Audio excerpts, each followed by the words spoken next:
Hey everyone, this is Social Problems Lecture 6.1. In this one, we're going to be talking about aging and ageism. So, in this lecture, we're going to first address why we should study old people. Then we will talk about issues surrounding aging. And then we are going to directly confront one of the most difficult things humans can do, the fact that you and I and everyone else is getting older. In terms of content warnings, we are going to be talking very directly about death and dying. We also are going to be addressing neglect and abuse of the elderly. So, it is an interesting question, and it's not necessarily there's not a no answer to this. No, you should not study old people. It's more of a yes, we absolutely should be studying old people. There have never been more old people in society than there currently are. There are a number of reasons for this. First of all, over the last century, we have seen tremendous improvements in healthcare. It's absolutely true that our health insurance system is 100% busted, but the ways we provide care for people are night and day compared to how they were 100 years ago. Additionally, that baby boomer generation that was born immediately after World War II, that was ages we see on the chart 0 to 4 and also 5 to 9 on, and actually that would go up to 10 to 14 as well. On this chart on the left, that bulk of people was a huge increase in the population. And then we go over to what it will look like in 2060. I actually did the math before sitting down to do this lecture. In 2060 will be in this 70 to 74 range. Anyway, and the last of the boomers will be in the 85 plus range right there. You notice how the width of the bottom of this column on the left is similar to most of the width of the column on the right. That is because the influx of people in the boomer generation, even though birth control really came into its own with that generation in about the 1960s, so basically they didn't make many more people after them. They basically replaced themselves numerically, but they did not create a whole bunch new people, which is probably very, very good, because that would have been a huge problem if they would have reproduced at the rate at which their parents reproduced. It basically creates a situation where we have a permanent increase in society happening. So not only today do we have more old people than we will ever have, but into the foreseeable future, we will have this same number, large number of old people. So gerontology, the study of aging, the study of old people, is absolutely an area in sociology that is not going to go anywhere anytime soon. And then additionally, if you're someone who's interested in going into any of the healthcare professions, now it's a growth industry right now. It has been for about the last 20 years, but it's not going anywhere either. If you want to be a nurse or a doctor or anywhere else in that spectrum of professions. So, however, historically among sociologists, older people have been understudied. There is a pretty distinct reason for that, namely sociologists study what they're interested in. Well, there's two reasons. I'm sorry, I misspoke. Sociologists study what they're interested in first and foremost. So I started my career as a sociologist very interested in social change because social movements and social change and activism was something I was very much into. I still am, that's still part of my life, but that was what I specialized in early in my career. As people get older then, we are more likely to become interested in aging. Well, aging isn't necessarily something that young people at the beginning of their careers are really set up to be interested in, right? So that almost lack of interest in old people amongst people in their mid-20s starting out grad school is part of the reason why old people haven't been studied so much.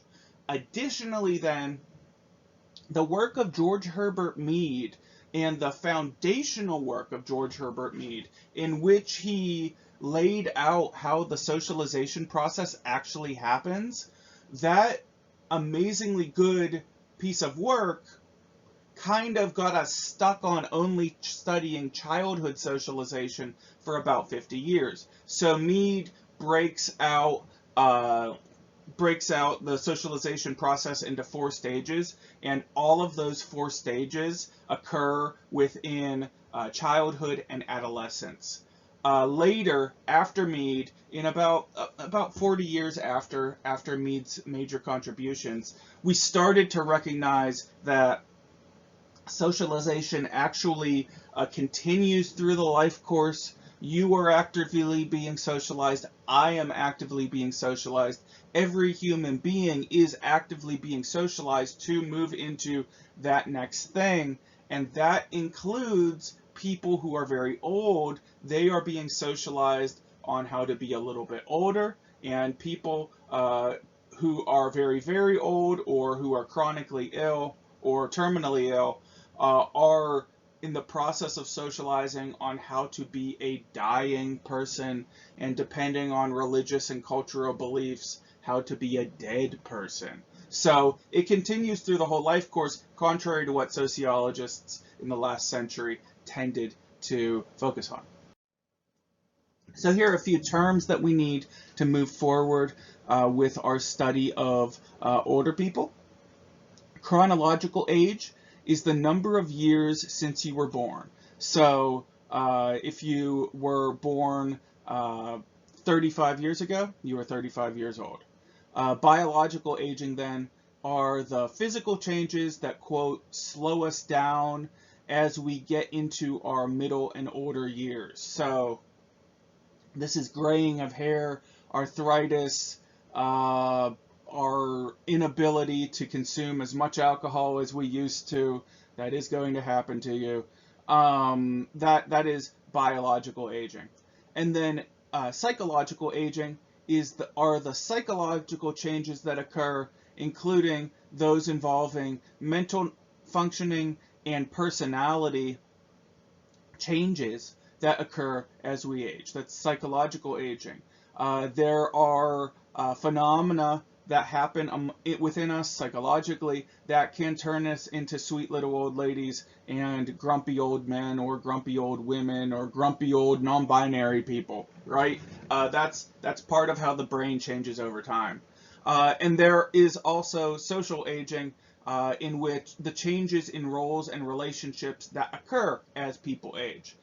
So you being socialized into being an old person and acting like an old person, you being socialized into acting like grandpa, that is social aging. Moving on. Life expectancy, then.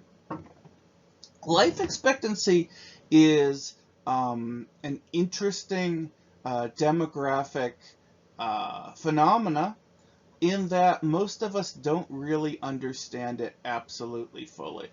So life expectancy is the average age which people can expect to live. That's how most of us understand it.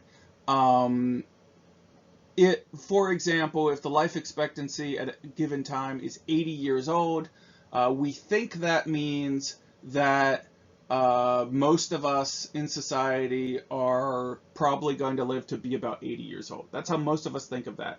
That is not actually how life expectancy works. Life expectancy is the average age. So that means that just like averages, or what are called mean statistics, right? The average age, we add all the ages up of people, we get that number of the sum, we divide it by the number of people, that's our average age. Thus, that statistic includes all deaths, including those of very young people.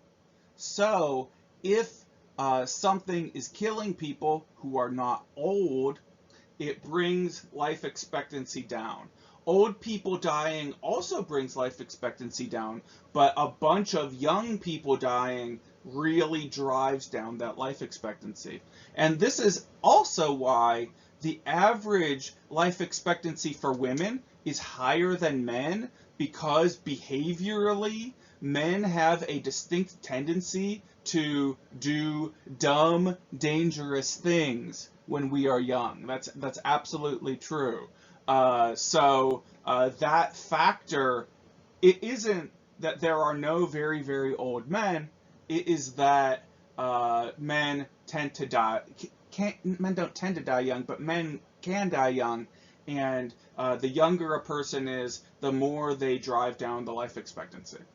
Thus, according to this chart, you would expect the oldest Americans, by looking at the data, not understanding what life expectancy means, you would expect the average American living today to live to be about 77. The reality of it is that if we make it to 77, you, me, everyone, we probably are going to live a bit older than 77 because of the people who died young, which is a little bit hopeful and quite grim at the same time. We also see this down spike that occurred during the pandemic. That's because a lot of people died not old during the pandemic, and it really drives home the tragedy that has been the last couple years. Additionally, we see at World War II, the life expectancy farther on in the chart went down quite a bit. Well, that's because quite a number of young people were killed by World War II. But look at that also. I mean, in about 1947, at the end of World War II, the average life expectancy was only 67. And today, the average life expectancy is 77. Regardless of that young people driving down the life expectancy rate, that is quite a biological and medical feat that we've all done over the last 100 years or so. So let's look at a few issues surrounding aging. So conflict theorists and conflict theory can be very useful for understanding some issues surrounding aging. When examining aging as a whole, conflict theorists point out that issues surrounding class, race, gender, etc. will continue to impact what people can and can't access in their lives. Because conflict theory, if you take it out one level, if you go beyond studying the rich versus the poor, which is a lot of what conflict theorists do, then you get to the oppressor and the oppressed, right? And there are a number of ways you can break that down in terms of age and aging. You can either look at young, powerful, rich people as oppressing those old people who don't have very much money anymore, or you could look at those old people who have dominated society their whole lives and how they continue to dominate people younger than them. There's actually a couple ways you can, I mean, it's interesting in the study of aging conflict theory that you can really look at it as one way or the other. That is, from what we usually see in conflict theory, pretty fascinating, because usually conflict theory, it's very clear and cut. These people are oppressing those people. When we look at the conflict theory of aging, it can really go either way, and that is different and kind of weird, and, you know, us sociologists love the things that are a little bit weird. But let's talk about aging. Aging and ageism, I mean, particularly. So if we take the perspective that the very old are being oppressed, we're going to be talking about ageism. These are negative views and prejudice and discrimination against older adults. Conflict theorists would view younger people in this case, and in this case we mean younger people as younger than old people, so middle-aged people, as those with the ones with power, and old people being the ones who are oppressed. So you could also look at the exploitation of the elderly, of the sick, by wealthy CEOs of healthcare companies. There you get a really classic conflict theorist model of corporations and rich people taking advantage of the weak and semi-helpless. That's a really interesting way to use conflict theory to understand aging. However, if you flip the tables and talk about generational equity, we then are talking about how young people are being oppressed by older people. The definition here being generational equity, the argument by critics of political activism on behalf of older Americans that programs for the elderly threaten to take money from programs to help younger Americans either now or as they age. So thus, in this situation, conflict theorists would examine the power imbalances between privileged members of the baby boomer generation, at least in the society we are living in today. It won't always be that way because the boomers will eventually die off. And those who grew up in later generations with fewer economic opportunities. This is definitely a thing that is for real today in our society. We can't be sure if this is going to continue into the next century, but definitely the phenomena we have happening right here, right now, is that as the boomers were entering into their adulthood and as they lived their adult lives, it was a time of unprecedented economic prosperity. And as a result, they accrued a great amount of money that it is not possible for those of us who are younger than them to accrue that same amount of money and that same amount of power. And then that creates a power imbalance in our society that creates the concern of generational equity. Hey, and then also taking programs away from younger people when they are going to older people. My wife is in her social work agency. I think of a situation that happened a while ago in which the older people were demanding that they had to go shopping on this day and this day, right? And in doing that with their program, that meant that the bus had to come around and pick up the older people. Well, on those days that they were making these demands, those were days that kids had to go to their daycare program, right? So there was a conflict between the older people insisting that they had to go shopping at a specific time, which they could have been flexible with.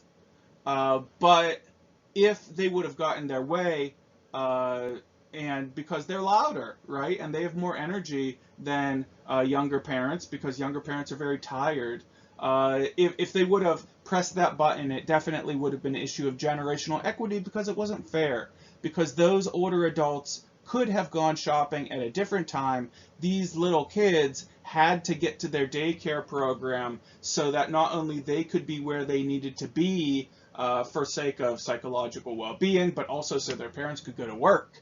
And that wasn't, and my wife made the call, that wasn't going to happen just so these older people could go grocery shopping right exactly when they wanted to. These are the kinds of conflicts we see surrounding generational equity. Regardless of generation, though, theories surrounding how to best care for older people have changed pretty drastically in recent decades. So prior to the 1960s, disengagement theory was the most common perspective in terms of what should we do with people as they get old. The definition of disengagement theory being the view that society needs to encourage its elderly to disengage from their previous roles and to take on roles more quote-unquote appropriate for their declining and physical mental abilities. Now, interestingly, this idea that as we get older and as we hit a certain age, we need to pull back from society, this is part of the rationale as to why we started having people retire at a certain age. Retirement was at one point in the early 20th century a new idea that, hey, you are going to stop working, and the rationale there being not necessarily so that you can have a nice couple decades not working, but in reality so that you can get out of the way and let people who are young and healthy actually do the work. That was definitely part of the original reason why we had people retire. And this idea is sometimes still used when determining the role of older Americans. And when that does happen, it's usually pretty ugly, because disengagement theory is pretty soundly anti old people, right? It's basically seeing them as used up things to get thrown away, right? Modern programs, however, for older adults pretty actively rely on activity theory as much as they can. This is the view by social gerontologists that older people will benefit both themselves and their society if they remain active and try to continue to perform roles that they had before. So, and this goes in with concepts of chronological aging versus social aging. If you are not just put in a house and ignored for 15 years before you die, you will be psychologically much more healthy. That is a very real, very dangerous problem that occurs amongst many older people, is that they become intensely socially isolated. And social isolation can be tremendously damaging to individuals as far as that goes. So what we try to do here in modern care for older people is that we try to keep them as active as possible. Sure, they will slow down a little bit.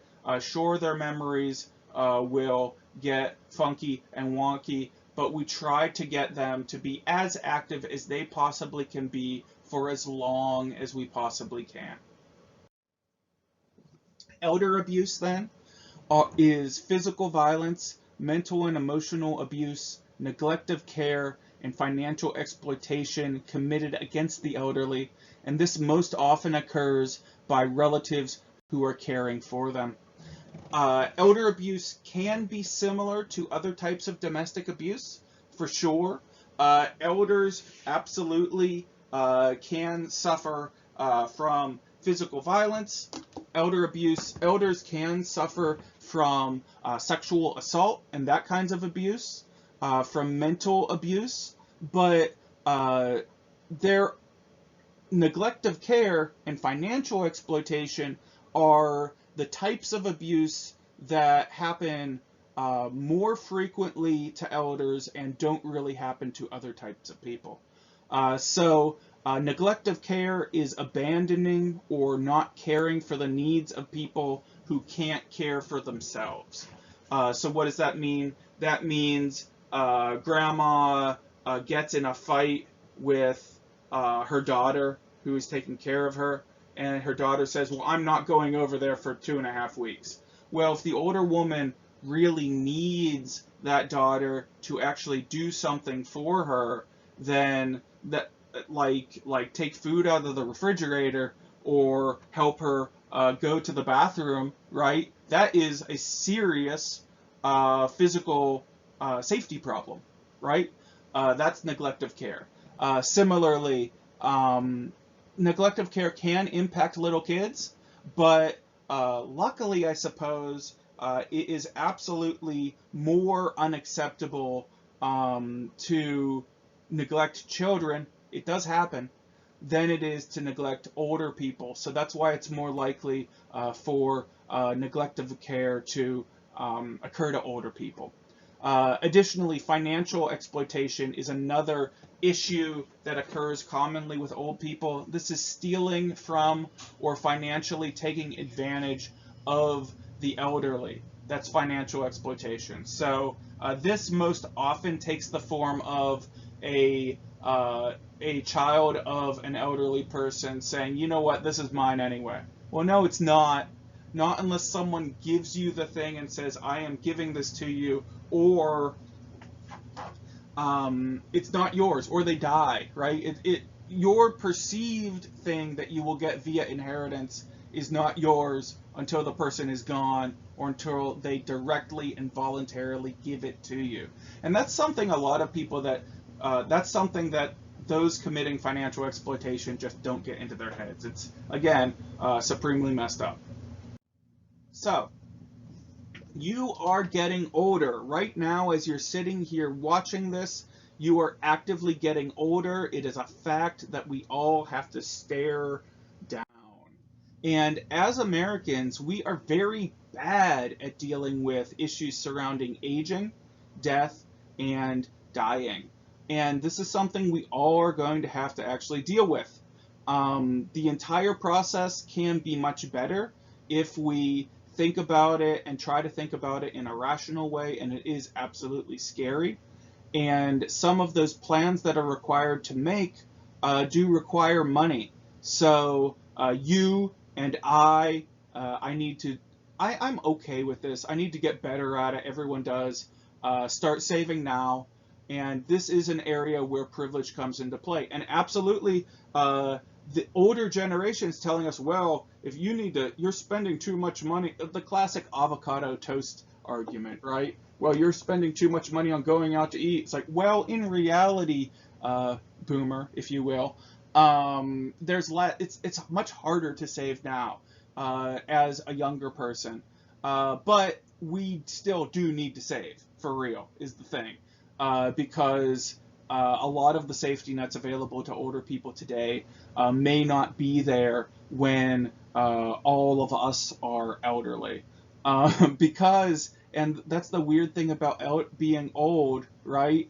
If you are in your early 20s right now, uh, and I am I'm approaching 40, we're both going to be very old at the same time, right? I'm going to be decrepit, but you're also going to be old. We could be in the same old folks home, hypothetically. So we're all getting old, and we need to take care of ourselves. If you haven't seen it yet, there is short animated series called Midnight Gospel by an artist and writer named Duncan Trussell that is very good at helping you think about death, like in bright colors. It definitely has a certain morbid humor flavor to it. It's a lot like Adventure Time. And if that appeals to you, if this art appeals to you here, I could definitely see some people it does not appeal to, but if it does appeal to you, check out the Midnight Gospel. It's really good in kind of cracking your brain open on thinking about death and dying. So, in our plans and in our pondering what it's going to be like to get older, we need to think about the options that will be available to us as we get older. The first of those options that will become available to us is something called independent living. Independent living is a communal living facility, very much like an apartment complex. Independent living facilities, again, they look like apartments, but they just kind of skew their amenities, what they offer to people who live there, toward the interests of older people. And as a matter of fact, there are some independent living facilities that allow younger people to live there as well. I have heard that some even give discounted rates to younger people to just kind of keep it feeling vibrant, if you will. Um, At independent living facilities, there may be greater access for people with disabilities because as people get older, they have an increasing chance of developing some sort of movement disability. And independent living facilities may provide limited medical services, but that's not actually what they're intended to do. They're just supposed to be a little friendlier physically for people who are starting the very old aging process. Then one step up from independent living is what's called assisted living. This is also a communal living facility that provides enhanced residential services. So they might do laundry for people who live there. They might have included cleaning service because they know that as people are getting older, it's harder to get down onto the ground or whatever. Residents may include people with light to moderate mental or physical disabilities. My sister-in-law's brother, he has he has moderate mental health problems. He's severely autistic, right? He can't take care of himself because of how he perceives the world. So he has lived in assisted living his whole adult life. He's the kind of person who isn't an old person who also lives in assisted living because he needs help doing kind of those things, but overall he can sit in a room, watch TV the way he wants to by himself, eat kind of how he wants to, that sort of thing. Most Americans, though, however, never do live in independent living or assisted living facilities. That's not to say that trends won't shift in the future, but at the moment, given current cultural trends, most people choose to stay in their homes as long as they can because that's where their stuff is, that's where they feel comfortable, etc. That's what my grandparents did. The way that many people are able to stay in their homes then is through in-home caregivers. And these are a range of professionals, including nurses, home health care aides, and housekeepers. So it can be someone with very advanced training. It can be someone that just comes in and vacuums the floor and does some laundry, right? Unpaid relative caregivers, however, are people who are most likely to abuse senior citizens. So actually, if you're taking care of your grandmother, or if you're taking care of your older father or mother, you are actually at highest risk of abusing that senior citizen because that type of abuse is often caused by emotional overload, right? It's hard to see our parents get old. It's hard to see our parents break down psychologically. It's hard to have to help our parents if they have a bathroom accident in their pants, right? That's psychologically very difficult for us to have to deal with our parents. Paid professionals, though, that's their job. That's what they've been professionally trained how to do, and it's not their parents, right? So that is kind of part of the components of the emotional overload that cause in-home health caregivers to be absolutely critical. And again, I don't know if I mentioned it. This data also, I'm putting this here not only to help you think about you getting older, but also help you think about your parents and what you might suggest to them. And you're probably much closer to thinking about your grandparents, actually, if you still have grandparents, what's going to happen to them. I've actually learned a tremendous amount about this whole content area because of the experience of my grandparents. Home health care workers allow many people to stay in their homes longer. I said that. Less skilled workers are sometimes paid under the table in that kind of weird gray area of the economy. My grandparents had a woman named Martha that came over and just did things. I'm almost positive Martha didn't pay taxes on that labor, but whatever. Martha was okay. I wasn't in love with her, but she helped. I am very grateful to her. Um, Formerly employed workers are often associated. I'm sorry, not formerly. That's not formally, right?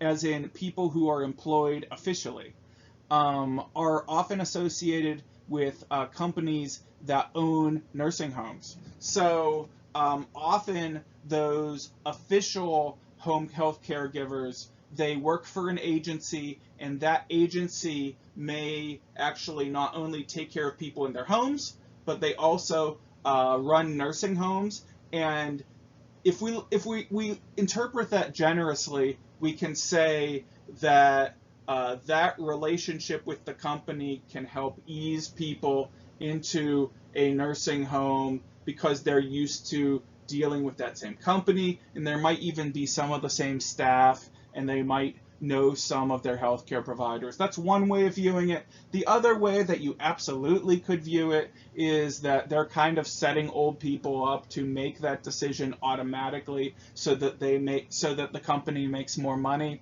Yeah, you could definitely also take that perspective. I could think about it either way, quite frankly. But with that said, that's not to say that just because you use a home health care company that you automatically have to go into their nursing home. My grandparents didn't. We actually put my grandparents into a nursing home that was owned and operated by family, friends, or associates of the family. I won't call these people necessarily friends, but we know these people, we trust these people, and that's why we picked that nursing home to put them into. A nursing home, then, is a healthcare facility for people with moderate to serious long-term healthcare issues. So this may include people with severe physical disabilities, people who can't move on their own, people who need help going to the bathroom every single time, people who certainly can't cook and clean on their own. Typically, people who move into nursing homes can no longer take care of themselves. Usually, that's the condition of people when they move into nursing homes. And the average residency for nursing homes, the average amount of time people spend in them is about 3 to 5 years. And that's a short period of time because when most people are moved into nursing homes, it's because they have very, very fragile physical health, and they're it could be put one way, on their way out, right? They are in the slow process of dying, is what's happening a lot of times there. Most Americans, while we choose to stay in our homes as long as possible, and while most Americans do not live in assisted living or independent living, most Americans do spend some time living in nursing homes. Hospice, then, and it's very important for you to know what hospice is as you have family members who are dying. Hospice is a healthcare facility specifically designated to provide palliative care for people who are dying. Palliative care is healthcare that is designed to relieve pain for symptoms, but not cure disease or injury, right? So what we're doing there is we are giving people strong painkillers, but not too strong so that they are completely incapacitated. We are helping people be comfortable, is what's happening. We're putting them in a nice setting where they can have their last days, is what's happening with hospice. Staff in hospice are specially trained to actually predict when death is near. That is something that they actually monitor as well, so that they can inform friends and family of when they should come and say goodbye. Hospice may provide spiritual services depending on the wishes of the patients or the families. It is not uncommon for clergy to have relationships with hospice facilities in this instance. And there are likely, and I think this is quite interesting, there are likely hospice care facilities pretty close to you that you don't actually know about. I lived where I live right now for about 13 years before I realized that there's a hospice less than 2 miles away from my house. I had no idea. And the reason for that is to protect the privacy of the patients, to protect the privacy of the families as well. They don't try to be top secret or anything, but they certainly don't advertise that they're right there, largely because that is, you know, we want to leave people alone. Euthanasia then is healthcare procedures that are specifically designed to quickly end the life of a patient.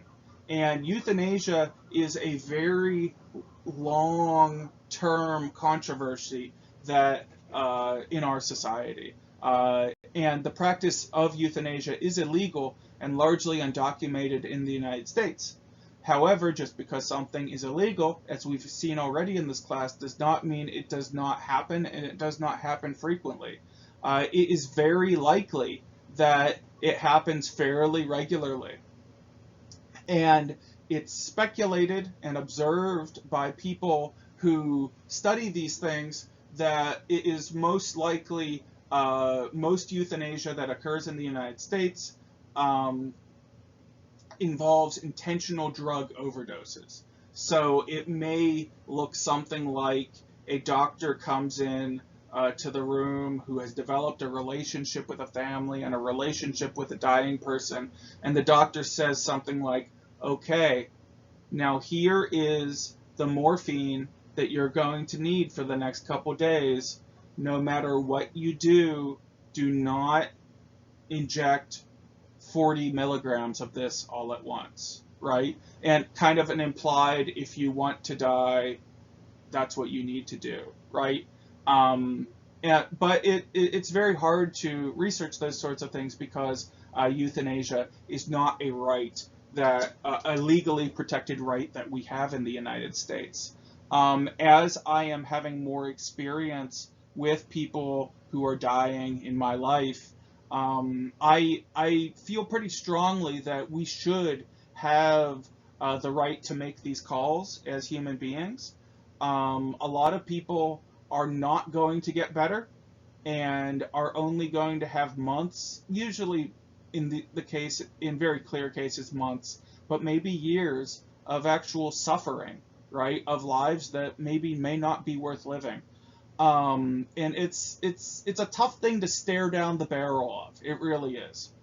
This is a picture of a man named Victor Escobar who decided to die and do so publicly, becoming one of the first Latin Americans to end their life without suffering from a terminal disease under a groundbreaking court ruling in Colombia. So euthanasia is legal in Colombia, but under their laws, you have to have a terminal disease to do it.